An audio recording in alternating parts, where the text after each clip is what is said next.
Assalamualaikum warahmatullahi wabarakatuh. Nama saya Tutur Afdal Marifa, NIM 1193710 dari Teknik Pertambangan Institut Teknologi Sumatera.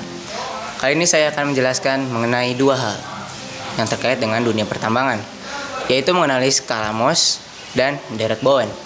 Untuk yang pertama adalah skala Mohs. Skala Mohs merupakan suatu sistem pengklasifikasian dari resistensi atau daya tahan dari suatu mineral melalui kekuatannya terhadap goresan. Sebagai contoh, mineral yang lebih kuat mampu menggores mineral yang lebih lunak. Skala ini diciptakan oleh geolog sekaligus mineralog asal Jerman pada tahun 1812 yang bernama Friedrich Mohs.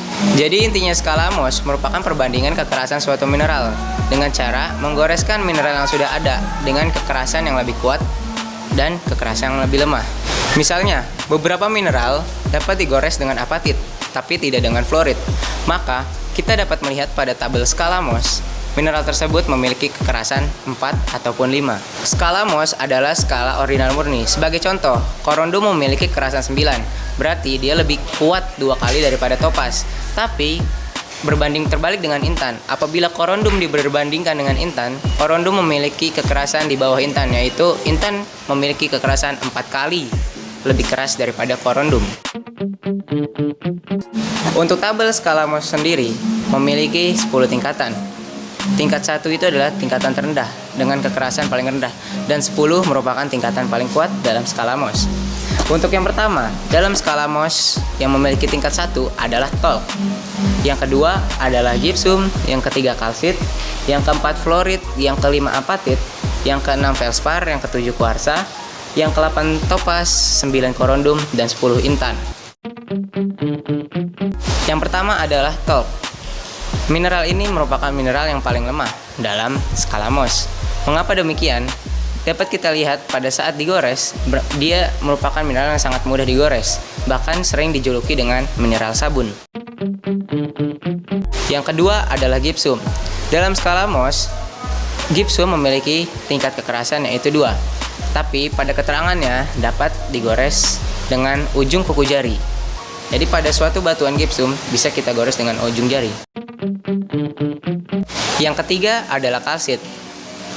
Kalsit memiliki tingkat skala Mohs bernilai 3. Alasannya karena apabila kita gores dengan kuku jari, tapi harus searah dengan bidang goresannya, tidak bisa berlawanan, baru dia dapat digores dengan kuku jari kita. Selanjutnya, yang peringkat 4 adalah fluorid. Dalam skala Mohs, fluorid memiliki tingkat kekerasan bernilai 4. Nah, dari fluorid ini mulai tidak dapat digores dengan ujung jari atau ujung kuku. Selanjutnya yang kelima adalah apatit. Apatit dalam skala Mohs memiliki tingkat kekerasan 5. Apatit sendiri tidak dapat digores dengan kuku. Tapi apatit ini sama kerasnya dengan gigi kita. Selanjutnya adalah nomor 6, yaitu feldspar. Feldspar dalam tabel skala Mohs memiliki tingkat kekerasan 6. Batu ini sama kerasnya dengan baja, sehingga sangat cocok dijadikan batu mulia. Selanjutnya adalah kuarsa, memiliki tingkat kekerasan 7. Kuarsa ini adalah batuan yang sama kerasnya dengan baja, bahkan dapat memotong kaca. Jadi kuarsa ini sering dimanfaatkan pada industri untuk memotong kaca. Selanjutnya adalah topaz. Topaz memiliki tingkat kekerasan dalam skala Mohs bernilai 8. Sehingga pada dasarnya topaz ini dapat memotong kaca dengan mudah dan dapat menggores sebuah baja. Selanjutnya nomor 9 yaitu korundum. Korundum pada skala Mohs memiliki tingkat kekerasan 9. Selanjutnya adalah peringkat yang paling terakhir, yaitu intan. Intan dalam tabel skala Mohs memiliki tingkat kekerasan 10. Jadi intan ini adalah mineral terkuat dalam skala Mohs. Tidak dapat digores dengan mineral lainnya kecuali dengan intan itu sendiri. Jadi sesama intan dapat menggores intan itu sendiri.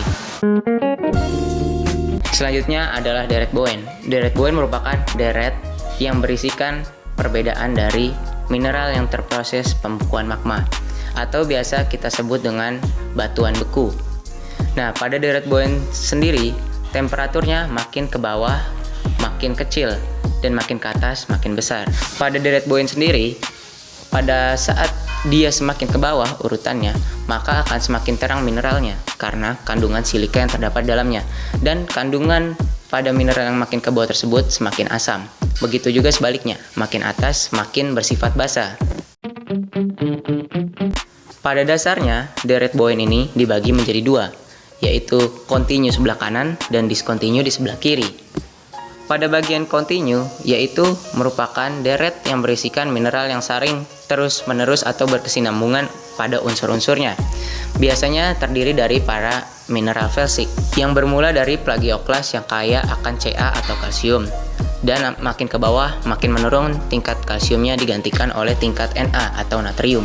Selanjutnya adalah deret discontinue atau deret tak menerus, di mana terjadi perubahan unsur pada tiap urutan deret tersebut, mulai dari olivin hingga ke bawahnya. Isi dari deret discontinue adalah olivin, piroksen, amfibol, biotit, ortoklas, muskovit, hingga kuarsa. Jika dilihat dari tingkat temperaturnya, paling bawah adalah 800 derajat Celcius dan paling puncaknya adalah 1400 derajat Celcius. Dimulai dari yang paling bawah, yaitu mineral felsik. Di atasnya ada mineral intermediate, di atasnya ada mineral mafic, hingga di atasnya paling atas yaitu disebut mineral ultramafic. Pada dasarnya deret buoyan ini sangat berguna bagi kita, terutama mahasiswa teknik pertambangan, karena dapat membantu kita untuk mengidentifikasi dan menghafal batuan beku dengan mudah dan dapat mengetahui unsur-unsur yang terdapat di dalamnya.